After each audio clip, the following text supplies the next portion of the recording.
Assalamualaikum warahmatullahi wabarakatuh. Selamat malam semuanya. Perkenalkan, nama saya Umar Reza Pahlevi dengan NIM terakhir 038. Saya Danu Satrio dengan 3 digit impian terakhir 17. Saya Ardelia Rehana dengan NPM 3 digit terakhir 109. Saya Timothy Michelangelo dengan 3 digit MPM terakhir 234. Baik, di sini di share screen-nya kita udah diperlihatkan tentang program puzzle-nya. Yang pertama, kita tentukan dulu posisi target, goal state-nya di mana angka 1 sampai 24 berurutan dan angka 0 berada di akhir sebagai keping kosong. Kemudian ini adalah kodenya. Kemudian kita generate state-nya atau mengacak puzzle. Kita tidak bisa mengacak secara total karena ada kemungkinan puzzle tidak bisa diselesaikan. Cara terbaik adalah mulai dari goal state, lalu melakukan gerak acak sebanyak n kali. Lagi-lagi, di sini adalah kodenya. Kemudian yang ketiga adalah move function atau logika pergerakan. Fungsi ini bertugas mencari di mana angka 0 berada lalu mengecek apakah bisa digeser ke atas, bawah, kiri atau ke kanan. Di bawahnya adalah kodenya.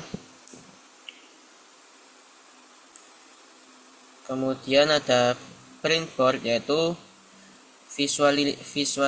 visualisasi. Fungsi ini akan mencetak angka-angka ke dalam format grid 5x5 agar mudah dibaca. Kemudian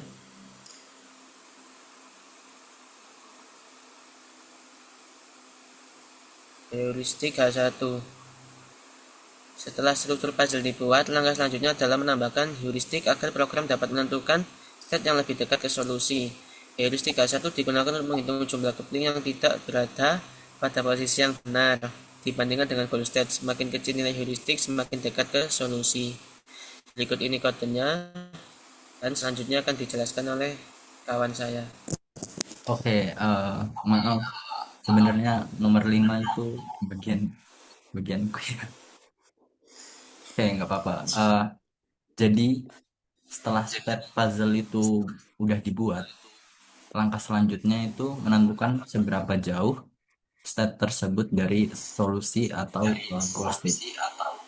Sebelum kita memasuki kode yang nomor 5 itu, kita kenal dulu sama heuristik. Jadi apa sih heuristik itu? Heuristik itu merupakan fungsi yang digunakan untuk memperkirakan jarak suatu state ke goal state. Eh, dan di program ini, di studi kasus ini, kita menggunakan heuristik H1 atau dengan nama misplaced till. Till itu apa angka gitu, yang kotak angka itu. Jadi di sini ada 24 till ya. Til til atau apa ya. Eh, lanjut ke kode yang nomor 5 itu. Fungsi itu melakukan pengecekan setiap eh, elemen pada state. Jika nilai tilnya tidak sama dengan posisi pada goal state dan bukan til kosong, maka dihitung sebagai kesalahan. Lanjut ke fungsi evaluasi Fn. Fungsi itu digunakan dalam algoritma ASTAR. Nilai Fn merupakan jumlah dari Gn, yaitu jumlah langkah yang sudah dilakukan, dan Hn yaitu nilai heuristiknya. Nah, nilai itu digunakan untuk menentukan state mana yang lebih baik untuk diproses. Lalu selanjutnya itu ada di bawahnya itu ada testing heuristik, cuman untuk ngetes saja sama perbandingan heuristik. Lanjut jelaskan oleh teman saya. Oke, eh, jadi untuk selanjutnya itu ada implementasi ASTAR.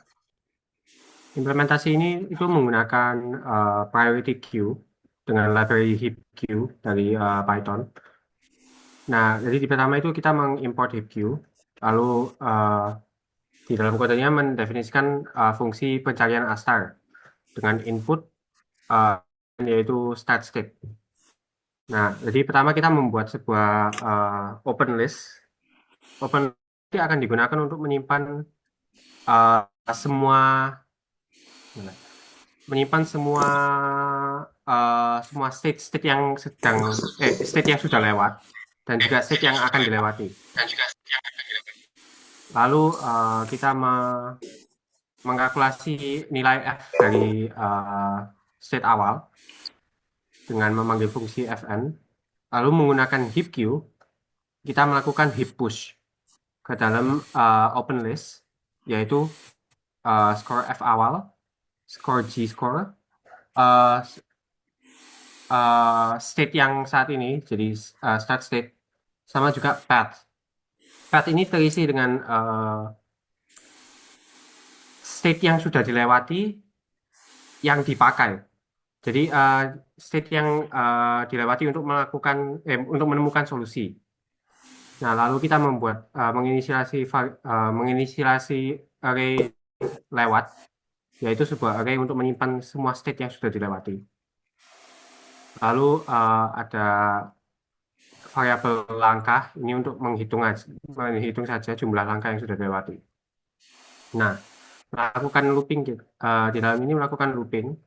While open list ini berarti selama open list tidak selama open list masih ada isinya, maka kita pertama itu melakukan heap pop, score F, score G, current state, dan path. Heap pop ini melakukan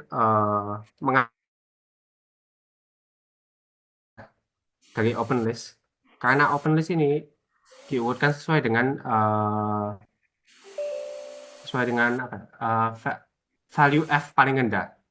Jadi saat melakukan heap pop itu langsung mendapatkan value F paling rendah. Lalu melakukan langkah plus 1 untuk menghitung langkah. Lalu mengecek kalau current state ini, jadi current state yang tadi diambil oleh heap pop adalah goal state, maka kita kembalikan jalan yang sudah dilewati plus current state. Jadi jalan yang dilewati plus state saat ini dan juga jumlah langkah. Nah, kalau misalnya current state itu sudah ada di lewat, jadi current state yang diambil tadi itu sudah ada di lewat, berarti kan kita sudah lewati sebelumnya. Nah, kita langsung continue dan kita lanjut ke iterasi selanjutnya. Kalau tidak, kita tambahkan current state ini ke array lewat itu. Lalu selanjutnya untuk melakukan for looping untuk neighbor atau untuk langkah selanjutnya yang ada setelah state saat ini, jadi ngecek 4-4-nya. Lalu kalau kalau langkah itu tidak ada di lewat, maka kita menghitung f-score-nya, lalu memasukkan f-score itu ke dalam open list-nya.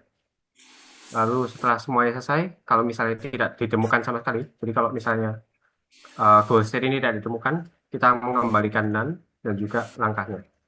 Karena itu menunjukkan kalau solusi tidak ada. Selanjutnya, Oke, selanjutnya di bagian fungsi menampilkan langkah yang sudah diambil oleh algoritma Astar. Seperti yang bisa kita lihat di sini, di bagian def print langkah itu merupakan definisi fungsi bernama print langkah yang digunakan untuk menampilkan urutan langkah solusi dari algoritma Astar. Parameter langkah ini berisi kumpulan state puzzle dari kondisi awal hingga mencapai goalnya.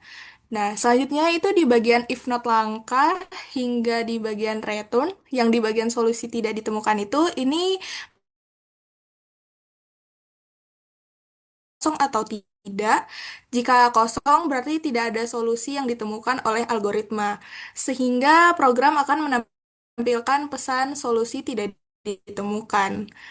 Nah, terus selanjutnya di bagian printf, solusi ditemukan, itu baris ini digunakan untuk menampilkan jumlah langkah yang ditemukan dalam solusi. Fungsi langkah menghitung berapa banyak state yang ada dalam solusi sehingga pengguna dapat mengetahui panjang perjalanan dari awal hingga goal. Nah, di bagian for enumerate itu perulangan ini digunakan untuk mengakses setiap data dalam solusi secara berurutan.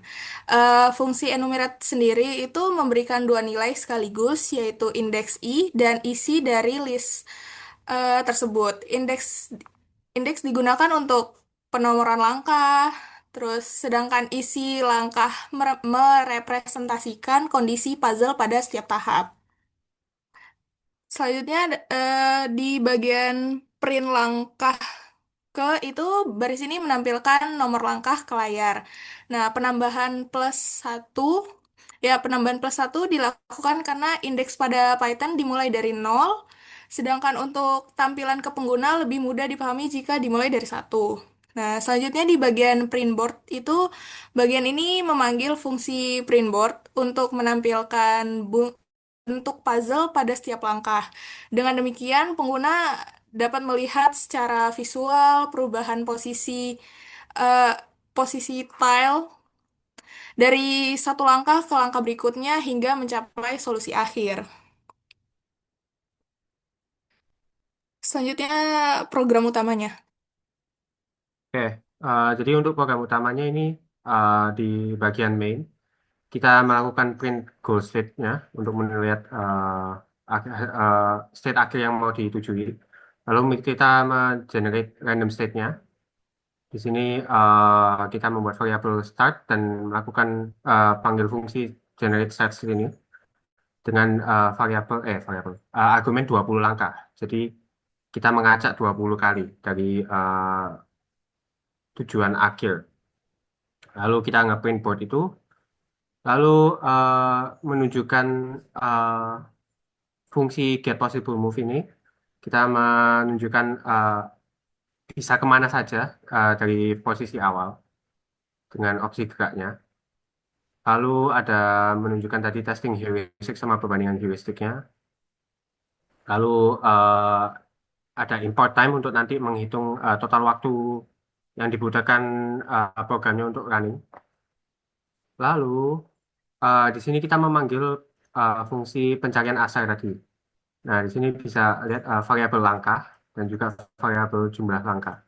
Langkah ini berisi dengan state-state yang ada di state-state dari state awal hingga state akhir yang perlu ditunjukkan untuk mencapai solusinya. Lalu di sini jumlah langkah itu jumlah langkah yang ditempuhi untuk melakukan itu. Nah, jadi di sini panggil fungsi print langkah tadi dengan argumen langkah.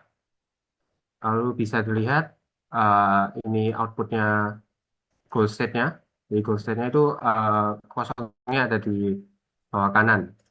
Lalu uh, random state yang didapatkan itu, start state-nya itu ada di atas atas kiri sini. Lalu angkanya juga acak. Lalu bisa lihat karena dia ada di atas kiri, maka opsi geraknya itu hanya satu dan dua, yaitu ke kanan dan juga ke kiri. Kalau misalnya kita akan lagi dapat yang ada di tengah,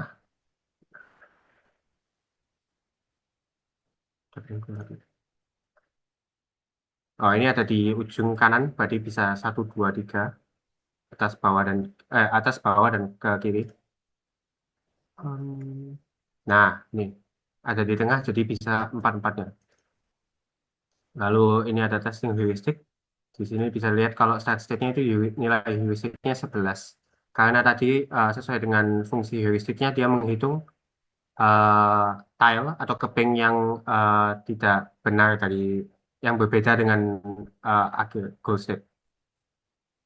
Lalu membandingkan. Nah, ini output dari fungsi pencarian asal. Jadi dia menunjukkan langkah 1 hingga langkah terakhir. Ini bisa dilihat kalau dia urut ya. Jadi dari ini ke bawah, ke, ke kanan, ke atas, ke bawah lagi, terus lanjut terus sampai akhirnya ditemukan dalam 15 langkah ditunjukkan total jumlah langkah dan juga total waktu yang dibutuhkan untuk melakukan kandinya.